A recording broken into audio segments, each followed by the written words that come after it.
अऊज़ु बिल्लाहि मिनश्शैतानिर्रजीम बिस्मिल्लाहिर्रहमानिर्रहीम। अस्सलामु अलैकुम प्यारे दोस्तों, आज जो हम टॉपिक चूज़ किया है उसमें है ये कि बच्चों को रोने पर मत मारो। हजूर फरमाते हैं बच्चों को रोने पर ना मारो, इसलिए कि 4 माह तक रोना ला इलाहा इल्लल्लाह की गवाही देता है। अब इस पर मारना तो बिल्कुल नहीं बनता ना एक मुसलमान के लिए। और इसके बाद 4 माह का रोना हजूर के नाम पर दरूद भेजता है। तो जो रो रहा है वो दरूद भेज रहा है, तो उसके ऊपर उसको मार कर रोकना तो बिल्कुल भी ठीक नहीं है। और इससे अगले 4 माह का रोना वालिदैन के लिए दुआ करता है। तो यकीनन हर वालिदैन की बेहतरी इसी में है कि उनका बच्चा ही उनके लिए दुआ कर रहा है।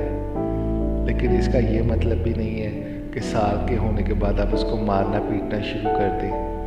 आप उसकी अच्छी तरबियत करें, प्यार से, मोहब्बत से, इंशाअल्लाह ताला वो आपकी बातें मानेगा और आपको उसे मारने की ज़रूरत ही पेश ना आएगी। तो मैं उम्मीद करता हूँ आप अपने बच्चों की अच्छी तरबियत करेंगे और आगे चलकर वो आपके लिए सवाब का बायस भी बनेंगे। जब आप इस दुनिया में नहीं होंगे तो वो आपके लिए दुआ करेगा, नमाज़ पढ़ेगा, अल्लाह ताला का नाम लेगा, आपके नाम के ऊपर सदका जारिया करने की कोशिश करेगा, ऐसे लोगों की मदद करने की कोशिश करेगा जिनकी मदद करने से आपको उसका अजर मिलेगा।